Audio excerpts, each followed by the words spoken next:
Hi மக்களே, welcome back to my channel. It's me Kousi. இன்றைக்கி நம்ம சேனலில் சிக்கன் தம் பிரியாணி ரெசிபி தான் பார்க்க போகிறோம். ஒரு ஹைதராபாத்தி ஸ்டைலில் இந்த ரெசிபியை நம்ம பண்ண போகிறோம். ஸோ வீடியோக்குள்ளே போகிறதுக்கு முன்னாடி நீங்கள் இந்த சேனலில் ஃபஸ்ட் டைம் வீடியோ பார்க்குறீங்க அப்படின்னா மறக்காமல் சேனலை சப்ஸ்கிரைப் பண்ணிக்கோங்க. கூடவே பெல் ஐக்கானை ப்ரெஸ் பண்ணி ஆல் கிளிக் பண்ணிக்கோங்க. அப்போ தான் நான் நெக்ஸ்ட் டைம் வீடியோ அப்லோட் பண்ணும்போது உங்களுக்கு நோட்டிஃபிகேஷனில் காட்டும். இப்போ நம்ம வீடியோக்குள்ளே போகலாம்.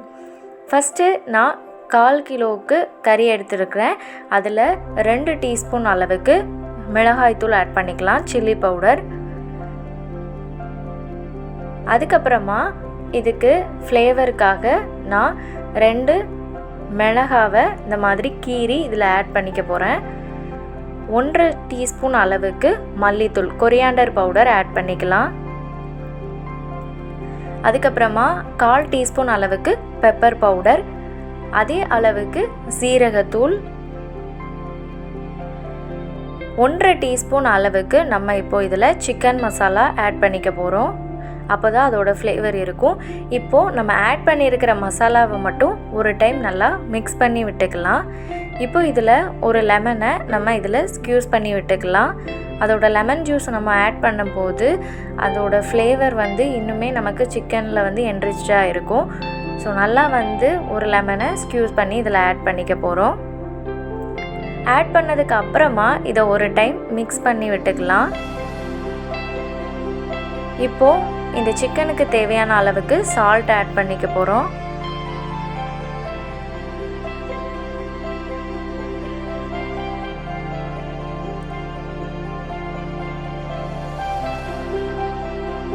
ஸோ இப்போது இதில் 1 டீஸ்பூன் அளவுக்கு ஜிஞ்சர் கார்லிக் பேஸ்ட் ஆட் பண்ணிக்க போகிறோம். அதுக்கப்புறமா ஃப்ரைடு ஆனியன்ஸ் உங்களுக்கு தேவைன்னா நீங்கள் ஆட் பண்ணிக்கலாம். ஆர் அதர்வைஸ் இது ஆப்ஷனல் தான். ஸோ இந்த மாதிரி அதை ஆட் பண்ணிக்கலாம். ஆட் பண்ணிவிட்டு நல்லா ஒரு டைம் மிக்ஸ் பண்ணி விட்டுக்கோங்க. அப்போ தான் அதோடய ஃப்ளேவர் எல்லா பீசஸ்லேயும் மிக்ஸ் ஆகும்.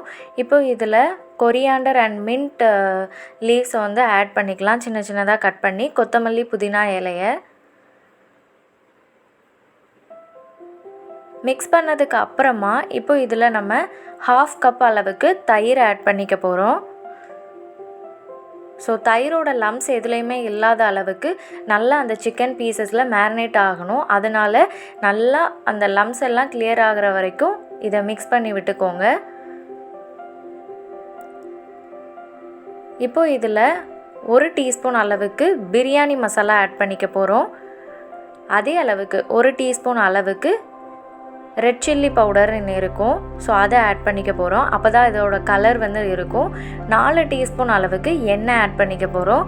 ஸோ நீங்கள் இதில் நெய் கூட ஆட் பண்ணிக்கலாம். 3/4 பதத்துக்கு நீங்கள் எண்ணெய் ஆட் பண்ணிங்கன்னா 1/4 பதத்துக்கு நெய் ஆட் பண்ணிக்கலாம். ஸோ இப்போ இதை நல்லா மிக்ஸ் பண்ணியாச்சு. இதை நம்ம 30 மினிட்ஸ் மேரினேட் பண்ணி வைக்க போகிறோம். தனியாக வச்சுக்கலாம். இப்போ நம்ம ரைஸ் ரெடி பண்ணிக்கலாம். ஒரு பாத்திரத்தில் தண்ணி எடுத்துக்கோங்க. 2 கிராம்பு ஆட் பண்ணியிருக்கிறேன். அதுக்கப்புறமா இதில் கொஞ்சமாக பட்டை சேர்த்துக்கலாம். பிரியாணிக்கு ஆட் பண்ணக்கூடிய ஸ்பைசஸ் தான் ஆட் பண்ணிக்க போகிறோம். ஒரு அன்னாசி பூ, ஒரு ஏலக்காய், 1 டீஸ்பூன் அளவுக்கு சோம்பு, 2 பிரியாணி இலை, 1 டீஸ்பூன் அளவுக்கு பிரியாணி மசாலா, கொஞ்சமாக கொத்தமல்லி, புதினா இலையை இந்த மாதிரி சேர்த்துக்கலாம். அதுக்கப்புறமா ரைஸ்க்கு தேவையான அளவு உப்பு 1 டீஸ்பூன் அளவுக்கு போட்டுட்டு இந்த மாதிரி அதை ஒரு மிக்ஸ் பண்ணி விட்டுக்கோங்க. இந்த தண்ணி நல்லா கொதிக்கிற வரைக்கும் வெயிட் பண்ணிக்கலாம். தண்ணி நல்லா கொதித்து வந்ததுக்கு அப்புறமா நம்ம ஊற வச்சு எடுத்துருக்கக்கூடிய பாஸ்மதி ரைஸை இதில் ஆட் பண்ணிக்க போகிறோம். 5 நிமிஷம் நல்லா ஹை ஃப்ளேமில் வச்சு இந்த ரைஸை நம்ம கொதிக்க வைக்க போகிறோம். அப்போ தான் அது ஹாஃப் குக்குடாக சீக்கிரமாக நமக்கு கிடைக்கும். ஸோ இப்போ பாருங்கள், ஹாஃப் குக்குடாக ஆயிடுச்சு. ஸோ இதை நம்ம தனியாக எடுத்து வச்சுக்கலாம். இப்போ நம்ம பிரியாணி பண்ண ஸ்டார்ட் பண்ணிக்கலாம். ஸோ உங்களுக்கு பிரியாணி நீங்கள் எந்த பாத்திரத்தில் பண்ண போகிறீங்களோ அதை நீங்கள் எடுத்து வச்சுக்கோங்க. இப்போது இதில் நம்ம 30 மினிட்ஸ் மேரினேட் பண்ணி வச்சுருந்தோம் இல்லையா, அந்த சிக்கனை இதில் ஆட் பண்ணிக்கலாம். தேவைப்பட்டால் அந்த பேஸில் எண்ணெய் இல்லைங்கிற பட்சத்தில் நீங்கள் இதில் ஆயில் ஆட் பண்ணிக்கலாம், ஆர் கீ ஆட் பண்ணிக்கலாம். ஸோ இந்த மாதிரி ஆட் பண்ணிவிட்டு கீழே அந்த பேஸை வந்து செட் பண்ணிக்க போகிறோம் சிக்கனை வச்சு. ஸோ அதனால் நல்லா ஸ்பூனை வச்சு இந்த மாதிரி கொஞ்சம் பேஸ்மெண்ட்டை ரெடி பண்ணிக்கலாம்.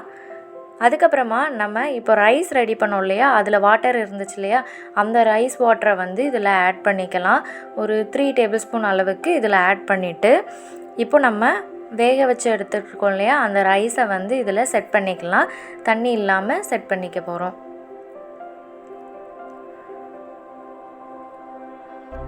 ஸோ இந்த மாதிரி செட் பண்ணிவிட்டு கொரியாண்டர் அண்ட் மின்ட் லீவ்ஸை வந்து மேலே வந்து டாப்பிங் பண்ணிக்கலாம். ஸோ இந்த மாதிரி பண்ணதுக்கு அப்புறமா ஃப்ரைட் ஆனியன்ஸையும் இதில் சேர்த்துக்கலாம். ஸோ இது ரெண்டும் ஆட் பண்ணதுக்கு அப்புறமா நம்ம இதை க்ளோஸ் பண்ணி வைக்க போகிறோம்.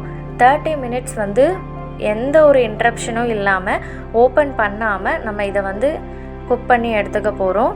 ஸோ நீங்கள் நார்மலாக போடக்கூடிய லிட்டை மேலே வச்சுட்டு அதுக்கு வெயிட்டான பாத்திரம் மாதிரி ஏதாவது ஒன்று வந்து நீங்கள் வெயிட்டுக்கு வச்சிங்க அப்படின்னா உங்களுக்கு ஈஸியாக வந்து ஹைதராபாத்தி ஸ்டைலில் இந்த பிரியாணி குக் ஆகி ரெடி ஆயிரும். இப்போ 30 மினிட்ஸ் ஆயிடுச்சு. பாருங்கள், பிரியாணி சூப்பராக ரெடி ஆயிடுச்சு.